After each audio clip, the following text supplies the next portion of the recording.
আল্লাহ তাআলা প্রত্যেকটা জায়গা তোমার মাথা থেকে পা পর্যন্ত আল্লাহ তাআলা পবিত্র বানাইয়া দুনিয়াতে পাঠাইছে। এইগুলো আল্লাহ তাআলার পক্ষ থেকে নিয়ামত দেয়া দেয়, আমানত স্বরূপ দেয়া দেয়। আল্লাহ বলেন বান্দা এইগুলাকে তুমি পরিশুদ্ধ রাখবা, এইগুলাকে তুমি পবিত্র রাখবা, এইগুলাকে অপবিত্র করবা না। জবানকে পবিত্র রাখবা, তোমার চোখকে পবিত্র রাখবা। এ বান্দা চোখের মাধ্যমে গুনাহ করবা না, চোখের মাধ্যমে জিনা করবা না, চোখের মাধ্যমে অপরাধ করবা না। মুসলমান রে, বর্তমানে তো আমাদের চোখের মাধ্যমে গুনাহ হয়ে যায়, আমাদের চোখের মাধ্যমে জিনা হয়ে যায়। আমরা মোবাইলের মাধ্যমে চোখ দিয়ে গুনাহ করি, সামনের দিকে তাকাইয়া গুনাহ করি, পিছনের দিকে তাকাইয়া গুনাহ করি, ডান দিকে তাকাইয়া গুনাহ করি, বাম দিকে তাকাইয়া গুনাহ করি। আয় মুসলমান, সব দিকে আমাদের নজরটা যখন যায়, আমরা গুনাহ থেকে বাঁচতে চাই না। এই চোখ আল্লাহ পবিত্র বানাইয়া তোমারে দিছে। আল্লাহ বলেন বান্দারে, যেমন ভাবে তোমারে পবিত্র বানাইয়া দিয়া দিলাম রে, ঠিক তেমন ভাবে আবারও পবিত্র বানাইয়া নিয়ে আসবা। এরে বান্দা, পবিত্র না বানাইয়া নিয়ে আসবা না। এই জন্যে বান্দা মুমিন 3 নাম্বার, মুমিনের গুণটা হয়ে যাবে। মুমিন নিজের সারাটা শরীরকে, আমল আখলাককে তারা পবিত্র রাখবে, পরিশুদ্ধ করে রাখবে, সহি রাখবে। এই শরীরের মধ্যে কোনো ভুল ঢুকাইবে না। ও মুমিন, তুমি যদি মুমিন হইতে চাও, তোমার মাথা থেকে পা পর্যন্ত আমল আখলাকে তুমি ভালো রাখবা। কারণ আমার নবীর দিকে তাকায়া দেখো, আমরা যে নবীর উম্মত ছিলাম, আমার আপনার নবীর চরিত্র ছিল, খুলুকে আজিম ছিল, খুলুকে হাসানও ছিল না, খুলুকে কারিমও ছিল না। আমার আপনার নবীর যে চরিত্রটা ছিল রে, ওই চরিত্রটাই ছিল সবচাইতে দামি চরিত্র। আল্লাহ নিজে বলেছেন, ওয়া ইন্নাকা লাআলা খুলুকিন আযীম। আল্লাহ নিজে বলেছেন আমার বন্ধু চরিত্রটা হলো সবচাইতে দামি চরিত্র, এর চাইতে দামি চরিত্র আর কিছুই ছিল না। সুতরাং আল্লাহ তাআলা বলে দিয়েছেন আমার বন্ধুর চরিত্র ছিল সবচাইতে দামি চরিত্র। এই জন্যে মুসলমান রে, আমরা ওই নবীর উম্মত হইয়া আমাদের নিজের চরিত্রটাকে বানাইতে হবে পবিত্র। মাথা থেকে পা পর্যন্ত নিজের চারাটা শরীরকে আমাদের পবিত্র বানাইতে হবে। গুনাহ করা যাবে না, অন্যায় করা যাবে না, পাপ করা যাবে না, জুলুম করা যাবে না। আমার আপনার শক্তি আছে, অনেক সময় পাওয়ারি মানুষ, হাতের মধ্যে শক্তির কোনো অভাব নাই। ওই হাতের মাধ্যমে আরেক ভাইয়ের উপর অন্যায় করলাম, আরেক ভাইয়ের উপরে জুলুম করলাম, আরেক ভাইয়ের উপরে আমরা নির্যাতন করলাম। এই যে আল্লাহ হাত দিয়েছে পবিত্র বানাইয়া, ওই হাতটাকে যদি আমি অন্যায়ভাবে আরেক ভাইয়ের শরীরের মধ্যে আঘাত করিয়া দেয়, এটাই হয়ে যাবে জুলুম। আল্লাহ বলেন জুলুম করবা না। এমনভাবে জুলুম করা আল্লাহ নিষেধ করে দিয়েছেন। কারণ মুসলমান বন্ধুরে, আল্লাহ তাআলা যেমন আমার আপনার হাতকে পবিত্র বানাইয়া দিছে, ঠিক তেমনভাবে ওই হাতগুলাকে পবিত্র রাখার দায়িত্বটা আমাদেরকে আল্লাহ দিয়েছে। আমি আপনি আমার আপনার হাতকে পবিত্র রাখতে হবে। এ মুসলমান ভাইরা আমার, আল্লাহ রব্বুল আলামিন বলেন, কদ আফলাহাল মুমিনুন, অবশ্যই মুমিনরা সফলতা লাভ করেছে, মুমিনরা সফল কাম হয়েছে। যে মুমিনের মধ্যে এই 7 গুণ থাকবে, ওই মুমিন অবশ্যই সফল কাম হয়েছে। 7 গুণের মধ্যে যে মুসলমানের মধ্যে এই 7টি গুণ পাওয়া যাবে, ওই মুসলমানই হলো মুমিন। আর ওই মুমিনের জন্য আল্লাহর পক্ষ থেকে জান্নাতের ওয়াদা রয়েছে। 1 নম্বর গুণ হলো আল্লাহ তাআলা বলেন, আল্লাযীনা হুম ফি সালাতিহিম খাশিউন। আল্লাহ তাআলা বলেন, যারা তাদের নামাজের মধ্যে, নিজের নামাজের মধ্যে নম্র হয়, বিনয়ী হয়। নামাজ পড়ার সময় যে মুসলমান নম্র হয়ে যায়, যে মুসলমান বিনয়ী হয়ে যায় তাদের মধ্যে, যাদের মধ্যে ওই গুণ থাকবে, নামাজ পড়ার সময় যখন নামাজ পড়বে তখন নম্র হয়ে যাবে, নামাজের মধ্যে কাপড় নিয়ে খেলা করবে না, নামাজের মধ্যে টুপি নিয়ে খেলা করবে না, নামাজের মধ্যে এই দিক সেই দিক তাকাবে না, নামাজের মধ্যে তারা গর্দানকে এদিক সেদিক করবে না, নামাজের মধ্যে যে মানুষটা আল্লাহর দিকে নজর দিয়া সেজদার দিকে তাকাইয়া, যে মানুষটা মনোযোগী হইয়া, যে মানুষটা নম্র হইয়া বিনয়ী হইয়া নামাজ পড়ে গো, তারাই হলো 1 নাম্বার মুমিনের গুণের মধ্যে, তারাই হলো 1 নাম্বার মুমিনের গুণটাই হলো যারা নামাজের মধ্যে নম্রই হয়, বিনয়ী হয়। মুসলমান বন্ধুরা আমার, নামাজের মধ্যে নম্রই কিভাবে হয়ে যাব রে? অনেক মানুষকে দেখা যায় যখন নামাজ পড়ে, নামাজ পড়ার সময় রে তারা সেজদার জায়গাতে যাইয়া যদি সামান্য পরিমাণ ধুলা বালি পায় তাহলে মুখ দিয়ে তারা ফু দিয়ে সরিয়ে দেয়, তারা ফু দিয়ে সরিয়ে দেয়। এই মহিলাগুলা নামাজের মধ্যে তারা ফু দিয়ে সরিয়ে দেয়, তাহলে বুঝুন তারা নামাজে কেমন মনোযোগী। যদি আপনার সামনে বেশি ময়লা হয় তাহলে হাতের মাধ্যমে সরানোর সুযোগ আছে, কিন্তু ফু দেওয়াটাই প্রমাণ করে গো তোমার মধ্যে নামাজের কোনো বিনয়ী নাই। এই জন্যে মুসলমান বন্ধুরা আমার, আল্লাহ তাআলা বলেন 1 নম্বরে যারা তাদের নামাজে বিনয়ী হয়ে যায়, নামাজের মধ্যে যারা নম্র হয়ে যায়, তারা হুরা করে না, নামাজের মধ্যে হাই উল্লাস করে না, নামাজের মধ্যে বিভিন্ন দিকে নজর দেয় না, শুধু সেজদার জায়গাতে থাকে। তাহলে আবার শুনুন, এই আয়াত যখন নাজিল হয়, কেন নাজিল হয়? তাফসীরে আনওয়ারুল কোরআনের মধ্যে বলেন এই আয়াতের শানে নুজুল হলো আল্লাহর নবী সাল্লাল্লাহু আলাইহি ওয়াসাল্লাম মাঝে মধ্যে নামাজের সময় আসমানের দিকে তাকাইতেন। যখন এই আয়াতটা নাজিল হয়ে যায়, আল্লাহর নবী কোনোদিন আসমানের দিকে তাকায় নাই। অন্য জায়গায় এসেছে নবীজি ডানে বামে তাকাতেন। যখন এই আয়াত নাজিল হয়ে গেছে, তারপরে নবীজি কোনোদিন ডানে বামে তাকায় নাই। অন্য আরেকটা রিওয়ায়াতে আসছে সাহাবায়ে কেরাম নামাজের মধ্যে উপরে তাকাইতেন, নিচে উপরে তাকাইতেন, ডানে বামে তাকাইতেন। যখন এই আয়াতগুলা নাজিল হয়ে গেছে রে, সাহাবায়ে কেরাম ডানে বামে তাকানি বন্ধ করে সোজা তাদের সেজদার জায়গায় তাকায়া নামাজ পড়তেন। এই জন্যে মুমিনের 7টি গুণ যাদের মধ্যে থাকবে তারা হলো মুমিন। এই মুমিনের 1 নাম্বার গুণ হলো যারা নামাজের মধ্যে বিনয়ী হয়ে যায়। এই জন্যে নামাজের মধ্যে বিনয়ী হওয়া। এক ব্যক্তি দোকানদার হঠাৎ করে নামাজের মধ্যে চলে আসলো। নামাজ পড়ে শেষ যখন হয়ে গেল, শেষ করার পরে ইমাম সাহেবকে বলতেছে, হুজুর নামাজ পড়াইছেন কিন্তু নামাজ তো 1 রাকাত আপনি পড়ান নাই। কিভাবে পড়াই নাই? ইমাম সাহেব বলতেছেন, কিভাবে বুঝলেন আমি 1 রাকাত পড়াই নাই? এবার ওই লোকটা বলে, হুজুর আমি যখন রাত্রে এশারের সময় আপনার পিছনে নামাজের মধ্যে দাঁড়াইয়া যাই গো, 4 রাকাত নামাজের মধ্যে আমার 4টা দোকান আছে হুজুর। ওই 4টা দোকানের হিসাব আপনার পিছনে দাঁড়াইয়া 4 রাকাতের মধ্যে আমি শেষ করে ফেলি। হুজুর গো আজকে তো আমার 3টা দোকানের হিসাব মিলল, কিন্তু একটা দোকানের হিসাব মিলে নাই।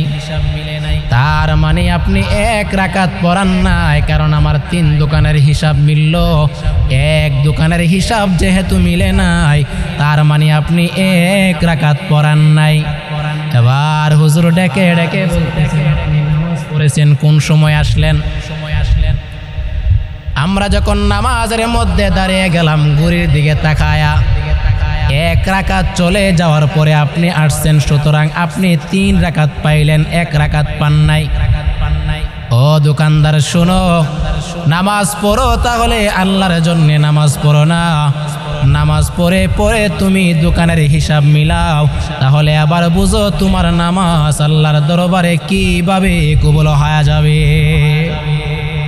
এই জন্যে মুসলমান রে, নামাজের মধ্যে নম্রই হয় নাই, বিনয়ী হয় নাই, যার কারণে সে তার দোকানের হিসাব পর্যন্ত নামাজের মধ্যে মিলাই। এ মুসলমান বন্ধুরা আমার, ভালো করে শুনো, অনেক মুসলমান আছে যারা নামাজের মধ্যে বিভিন্ন ধরনের চিন্তা ফিকির করে, বিভিন্ন ধরনের হিসাব মিলাইয়া নেয়।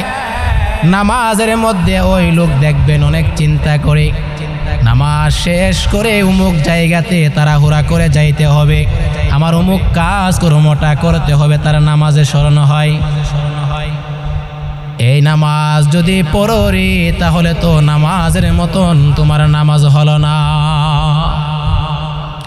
এই জন্য মুসলমান বন্ধুরা আমার, দুনিয়ার যা কাজ আছে, দুনিয়ার যা ফিকির আছে, সবগুলা নামাজে আসার আগে বন্ধ করিয়া দাও। সবগুলা বন্ধ করাইয়া নামাজের মধ্যে যখন মসজিদে ঢুইকা যাও রে, তখন মনে করবা আমার দুনিয়ার সবগুলা বাতিল হয়ে গেছে, এবার আমি আমার প্রভুর সামনে দাঁড়াইয়া যাব রে।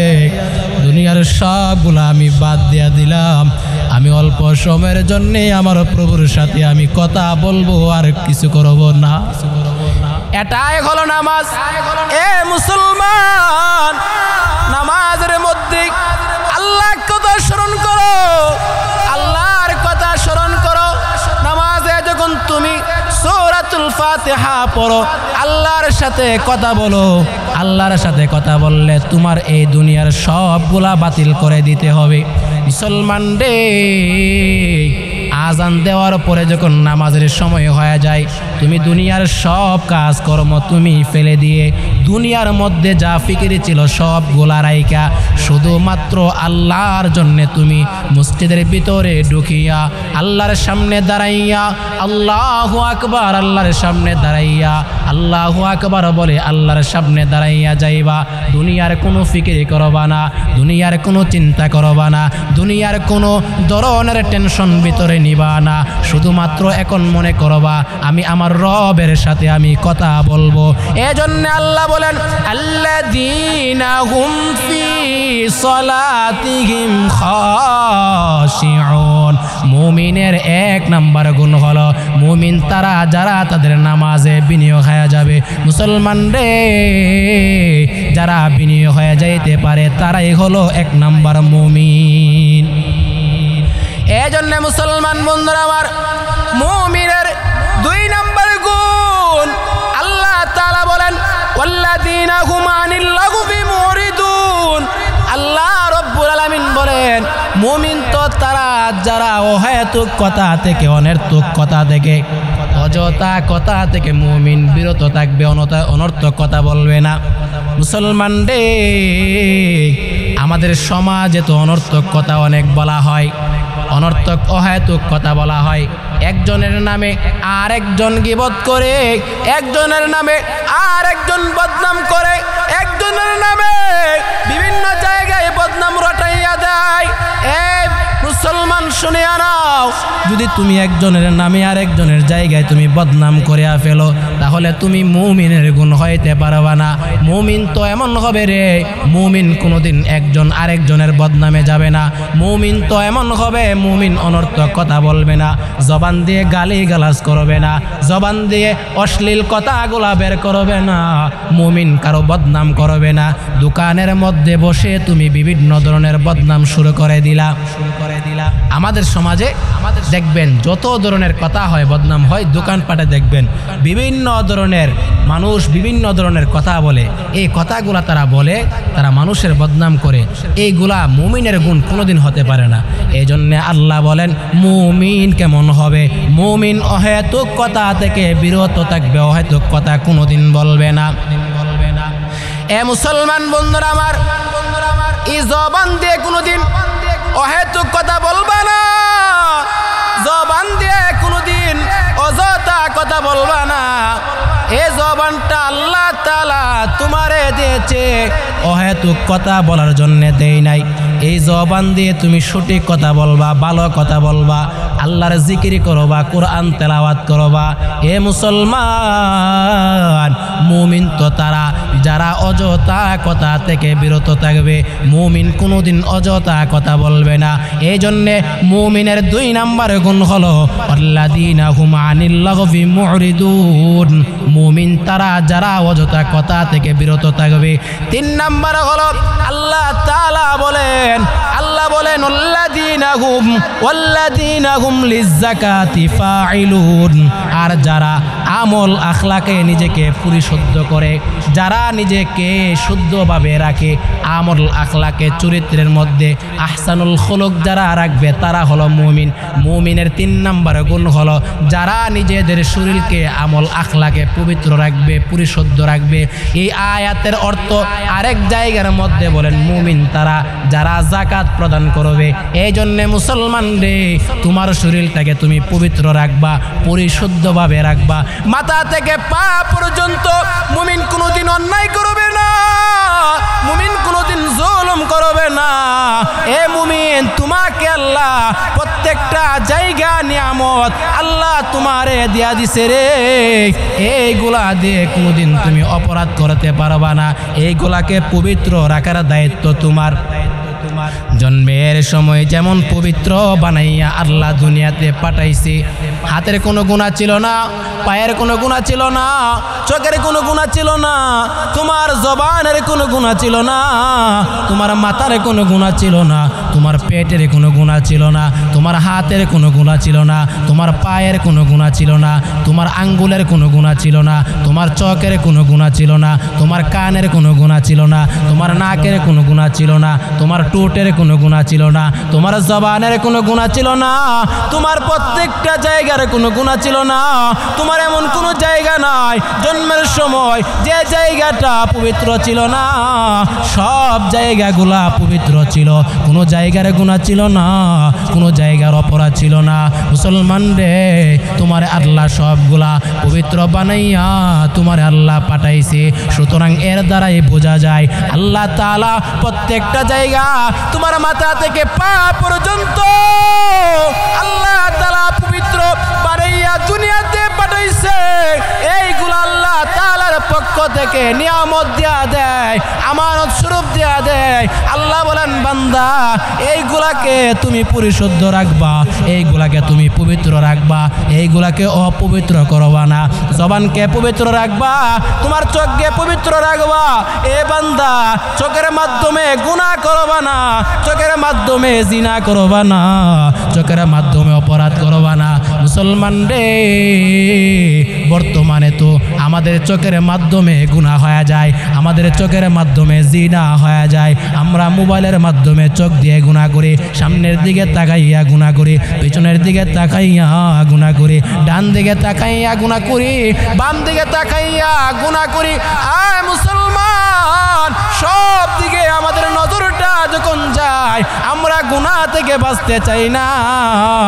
এ চোখ আল্লাহ পবিত্র বানাইয়া তোমারে দিছে। আল্লাহ বলেন, বান্দারে, যেমন ভাবে তোমারে পবিত্র বানাইয়া দিয়া দিলাম রে, ঠিক তেমন ভাবে আবারও পবিত্র বানাইয়া নিয়ে আসবা। এরে বান্দা, পবিত্র না বানাইয়া নিয়ে আসবা না। এই জন্যে বান্দা মুমিন 3 নাম্বার মুমিনের গুণটা হয়ে যাবে। মুমিন নিজের সারাটা শরীরকে, আমল আখলাককে তারা পবিত্র রাখবে, পরিশুদ্ধ করে রাখবে, সহি রাখবে। এই শরীরের মধ্যে কোনো ভুল ঢুকাইবে না। ও মুমিন, তুমি যদি মুমিন হইতে চাও, তোমার মাথা থেকে পা পর্যন্ত আমল আখলাকে তুমি ভালো রাখবা। কারণ আমার নবীর দিকে তাকায়া দেখো, আমরা যে নবীর উম্মত ছিলাম, আমার আপনার নবীর চরিত্র ছিল খুলুকে আজিম ছিল, খুলুকে হাসানও ছিল না, খুলুকে কারিমও ছিল না। আমার আপনার নবীর যে চরিত্রটা ছিল রে, ওই চরিত্রটাই ছিল সবচাইতে দামি চরিত্র। আল্লাহ নিজেই বলেছেন, ওয়া ইন্নাকা লাআলা খুলুকিন আযীম। আল্লাহ নিজেই বলেছেন আমার বন্ধু চরিত্রটা হলো সবচাইতে দামি চরিত্র, এর চাইতে দামি চরিত্র আর কিছুই ছিল না। সুতরাং আল্লাহ তাআলা বলে দিয়েছেন আমার বন্ধুর চরিত্র ছিল সবচাইতে দামি চরিত্র। এই জন্যে মুসলমান রে, আমরা ওই নবীর উম্মত হইয়া আমাদের নিজের চরিত্রটাকে বানাইতে হবে পবিত্র। মাথা থেকে পা পর্যন্ত নিজের চারাটা শরীরকে আমাদের পবিত্র বানাইতে হবে। গুনাহ করা যাবে না, অন্যায় করা যাবে না, পাপ করা যাবে না, জুলুম করা যাবে না। আমার আপনার শক্তি আছে, অনেক সময় পাওয়ারি মানুষ, হাতের মধ্যে শক্তির কোনো অভাব নাই, ওই হাতের মাধ্যমে আরেক ভাইয়ের উপর অন্যায় করলাম, আরেক ভাইয়ের উপরে জুলুম করলাম, আরেক ভাইয়ের উপরে আমরা নির্যাতন করলাম। এই যে আল্লাহ হাত দিয়েছে পবিত্র বানাইয়া, ওই হাতটাকে যদি আমি অন্যায়ভাবে আরেক ভাইয়ের শরীরের মধ্যে আঘাত করিয়া দেয়, এটাই হয়ে যাবে জুলুম।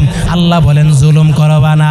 এমনভাবে জুলুম করা আল্লাহ নিষেধ করে দিয়েছেন। কারণ মুসলমান বন্ধুরে, আল্লাহ তাআলা যেমন আমার আপনার হাতকে পবিত্র বানাইয়া দিছে, ঠিক তেমনভাবে ওই হাতগুলাকে পবিত্র রাখার দায়িত্বটা আমাদেরকে আল্লাহ দিয়েছে।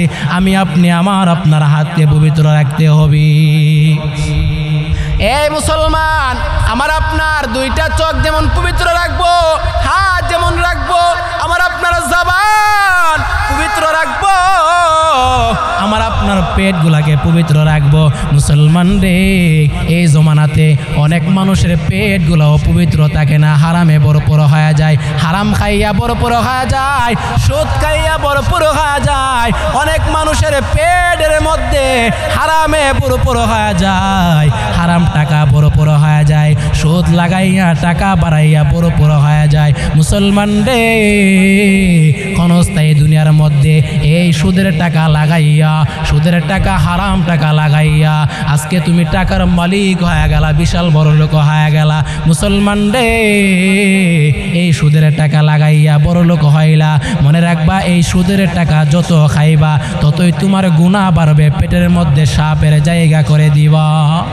এই জন্য মুসলমান, আল্লাহ তাআলা মুমিনের 3 নম্বর গুণ বর্ণনা করতে গিয়ে বলেন, ওয়াল্লাযীনা হুম লিয-যাকাতি ফাঈলুন। আর যারা আমল আখলাকে নিজেকে পরিশুদ্ধ রাখে, যারা নিজের মাথা থেকে পা পর্যন্ত পবিত্র রাখে, আমল আখলাককে তারা পবিত্র রাখে, এইগুলাকে যারা পবিত্র রাখে, এই 3 নম্বর মুমিনের গুণ বর্ণনা করতে গিয়ে বলেন তারাই মুমিন যারা নিজের শরীরকে পবিত্র রাখবে, আমল আখলাককে পবিত্র রাখবে। এই জন্যে মুসলমান বন্ধুরা আমার, আমি আপনি চিন্তা করতে হবে আমার আপনার শরীরটা কেমনভাবে পবিত্র রাখলাম। এই জন্যে মুসলমান বন্ধুরা আমার, এই 3 নম্বর গুণটা যেন আল্লাহ আমাদেরকে অর্জন করায়, এই চিন্তা ফিকির করতে হবে।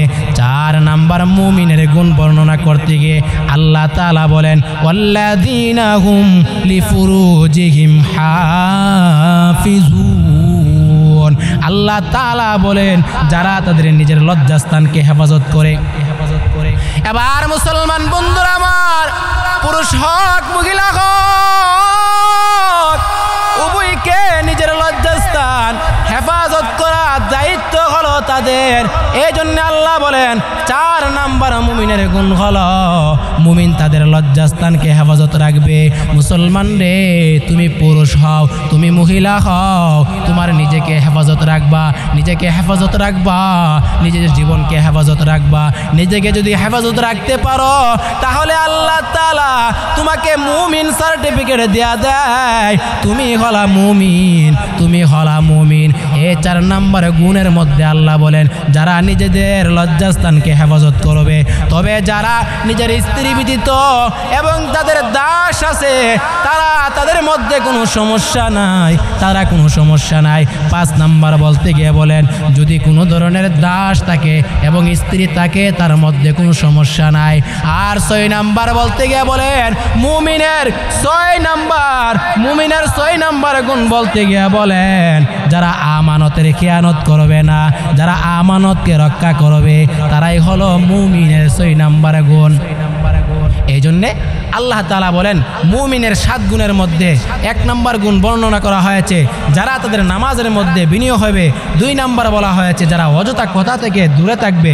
3 নাম্বার গুণ যারা নিজেকে পবিত্র রাখবে, আমল আখলাকে পরিশুদ্ধ রাখবে। 4 নাম্বার গুণ বলা হয়েছে যারা নিজেদের লজ্জাস্থানকে হেফাজত করবে। 5 নাম্বার বলা হয়েছে যারা নিজেদের লজ্জাস্থানকে হেফাজত করবে এবং তাদের স্ত্রী এবং তাদের দাস যারা আছেন দাসী, এই দাসী ব্যতীত যদি এমন করে তাহলে সেটা হবে সীমালঙ্ঘন। যদি এমন না হয় নিজের স্ত্রী এবং দাসীগণ ব্যতীত তাহলে তাদের কোনো সমস্যা হবে না। আর যদি স্ত্রীগণ এবং দাসী যারা আছে তারা ব্যতীত অন্য যদি কোনো সমস্যা করে তাহলে সেটা হলো সীমালঙ্ঘন। যদি সেখানে তাদের লজ্জাস্থানকে ব্যবহার করে তাহলে সেটা হবে সীমালঙ্ঘন। এই জন্যে মুসলমান বন্ধুরা আমার মুমিনের এই গুণ বর্ণনা করতে গিয়ে মুসলমান বন্ধুরা আমার মুমিনের 6 নম্বরে গুণ বর্ণনা করেন। মুমিন তো তারা যারা মুমিন তারা তো আমানতের খেয়ানত করবে না, আমানত রক্ষা করবে। এই জন্যে মুসলমান আমানতকে অঙ্গীকার রক্ষা করবে, আমানতকে খেয়ানত করবে না। মুসলমান রে বর্তমানে সময়ে এটার অনেক ধরনের সমস্যা হয়, আমানত রাখতে গেলে সমস্যা থাকে। হে মুসলমান, আজকে তোমাকে টাকা দিল, হাওলাত দিল, ধার দিল, তুমি ওই ধারটা তুমি দিতে চাও না। যে তোমার কাছ থেকে টাকা পয়সা ধার নিল তার কাছ থেকে তুমি এত সুন্দরভাবে বলে তুমি ধার নিলা, কিন্তু নেওয়ার সময় সুন্দরভাবে নিয়েছো, দেওয়ার সময় দেও না। এ মুসলমান, এমন মুসলমান আছে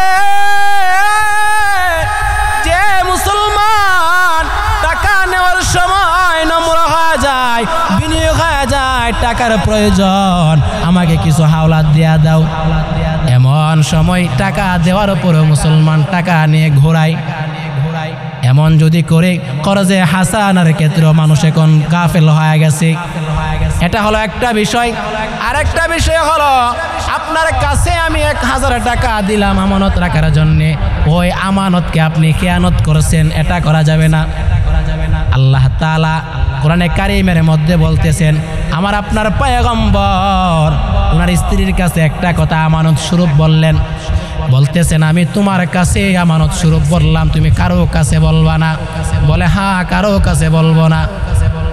তখন আমার আপনার নবী বলার পরে নবীর স্ত্রী ওই কথাটা অন্য আরেকজনকে বলে দিল। আল্লাহ তাআলা আমার আপনার পয়গম্বরকে বলতেছেন, আপনার স্ত্রীর কাছে যে কথাটা আমানত স্বরূপ বলেছেন ওই কথাটা তো আপনার স্ত্রী আরেকজনকে বলে দিছে। তার মাধ্যমে বোঝা যায় এ মুসলমান, আমার আপনার কাছে যদি কোনো ভাই একটা কথা বলে আর বলে ওই কথাটা আপনার কাছে আমানত, কারো কাছে বলবেন না, তাহলে ওই কথাটা কারো কাছে বলা যাবে না। কিন্তু শতকরা 100 থেকে মানুষেরা দেখবেন 90% মানুষ একজনের কথাটা বলার পরে আমানত রাখে না, আরেকজনের কাছে বলে দেয়। মুসলমান রে, ওই জিনিসটাই হলো মুমিনের গুণ না। 6 নাম্বার মুমিনের গুণ হলো মুমিন কোনদিন আমানতের খেয়ানত করবে না, অঙ্গীকার ভঙ্গ করবে না। মুমিন কোনদিন কথা বললে কারো কাছে বলবে না। মুমিনের কাছে টাকা রাখলে ওই টাকা কোনদিন ভঙ্গ করবে না, টাকা গোলা খরচ করবে না। নবীর কাছে অনেক কাফেরেরা আমানত রাখতেন। আল্লাহর নবী কেমন ভাবে বিশ্বাস করতো, আমার আপনার নবীর নাম আল আমিন বলে কাফেররা পর্যন্ত স্বীকার করিয়া নেয়। কাফেররাও বলতো আমার আপনার নবী আল আমিন বিশ্বাসী, কারণ আমার আপনার নবীর কাছে কাফের পর্যন্ত আমানত রাখতো। কাফের গোলাও টাকা নবীজির কাছে হাওলাত দেয়া রাখতো নবীজি রাখেন। আল্লাহর নবী বিশ্ব নবী রাহমাতুল লিল আলামিন ওই টাকা যেভাবে কাফের যেভাবে দিত যেভাবে দিত আমার আপনার নবী ঠিক সেইভাবে টাকাগুলা পুনরায় দিয়া দিত। কেমন আমার আপনার নবী ছিল রে মুসলমান, আমার আপনার নবী কেমন ছিল রে। কাফেররা পর্যন্ত আল আমিন বলে বিশ্বাস করত, নবী আল আমিন মুহাম্মদ আল আমিন বলে স্বীকার করত। আর আমরা ওই নবীর উম্মত হইয়া আমি আপনি টাকা হাওলাত দিবে দূরের কথা, টাকা আমাদের কাছে আমানত রাখবে দূরের কথা।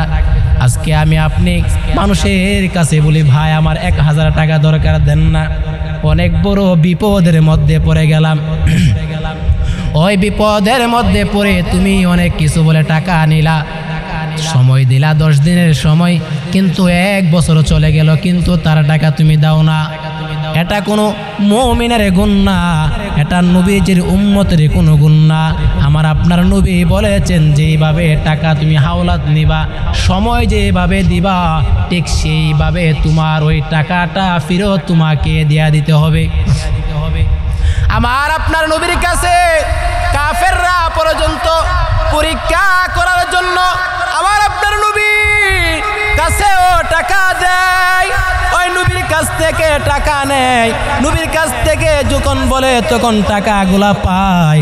আল্লাহর নবীর কাছে কেমন ভাবে পায়, কাফেররা যেমন ভাবে যে বাঙ্গা দিত, যেভাবে তারা কাপড়টার মতন যদি আমি আপনি কাপড়কে যদি এমন ভাবে ভাঙ্গা দিয়ে রাখি আর যদি জমা দেই, যদি টাকাটাকে এমন ভাবে ভাঙ্গা দিয়ে আমি আপনি জমা দেই, আমার আপনার নবীর কাছ থেকে ঠিক ঠিক তেমন ভাঙ্গা দিয়ে পাইতো, এদিক সেদিক হতো না। মুসলমান রে, এমন রাহমাতুল লিল আলামিন আমাদেরকে শিখায়া গেছেন সাবধান সাবধান, আমানত যেমন ভাবে রাখে ঠিক তেমন ভাবে তুমি আমানত পুরা করবা।